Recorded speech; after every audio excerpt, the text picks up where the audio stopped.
সরিষার তেল আছে, এই সরিষার তেল দিলাম। 20 কেজি মাটিতে আমি হাফ কেজি সরিষার তেল দেব।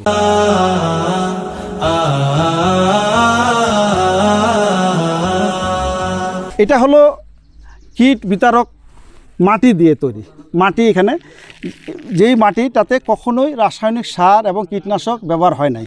তার মানে এই মাটিতে সর্বপ্রকার এখন যে আবিষ্কৃত 17টা উপাদান গাছের জন্য দরকার, যে মানুষ কৃষি বিজ্ঞানীরা আবিষ্কার করছে, এটা বেশিও হতে পারে, এটা সব কিছু এখানে আছে। এই মাটিতে কখনোই রাসায়নিক সার এবং কীটনাশক ব্যবহার হয় নাই।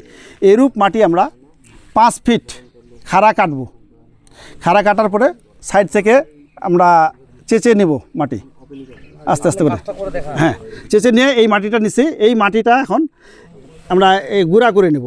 গুঁড়া করে নেওয়ার পরে এখানে ভেন্নার তেল, এই যে ভেন্না পাতা দেখতেছেন, এটার তেল অথবা সরিষার তেল। তেলটা কিন্তু উদ্দেশ্য খালি শুধু হলো তেলটা একটু আঠালো।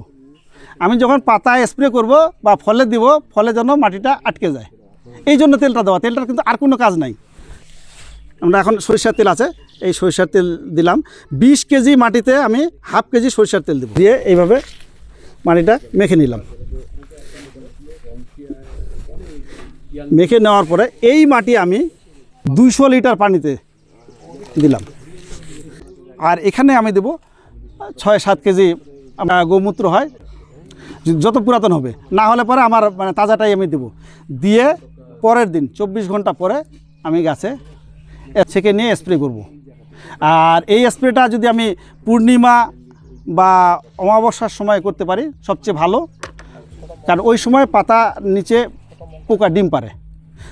মাটিটা যখন আমি দেবো, আমার হাতটা ময়লা আছে, আপনার সঙ্গে আমি যে হ্যান্ডশেক করতে যাই, আপনি এখন কিন্তু আমার সঙ্গে হ্যান্ডশেক করতে চাইবেন না, কারণ আমার হাতটা ময়লা আছে। সবাই পরিষ্কার পরিচ্ছন্ন জায়গা পছন্দ করে। যখন পাতাতে আমার মাটি লাগে থাকবে, তখন কিন্তু পোকা ওখানে স্বাচ্ছন্দ্য বোধ করবে না ডিম পাড়ার জন্য। যে চকচকা করে রাখছে সার আর বোরন বীজ দিয়ে, ওইখানে যা সে ডিম পারবে।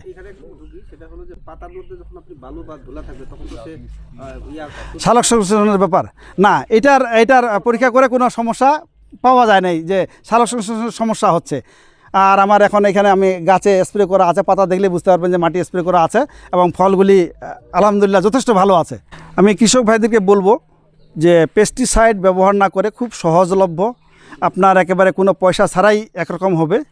আপনি 20 কেজি মাটি নেবেন, সেই মাটি যেখানে কখনোই রাসায়নিক সার ব্যবহার হয় নাই এবং কীটনাশক ব্যবহার হয় নাই, এই মাটি নিয়ে আপনি সরিষার তেল যদি সংগ্রহে থাকে বা ভেন্নার তেল, যদি কোনো তেলই নাই অসুবিধা নাই, তেল দিতেই হবে এমন কোনো কথা নাই।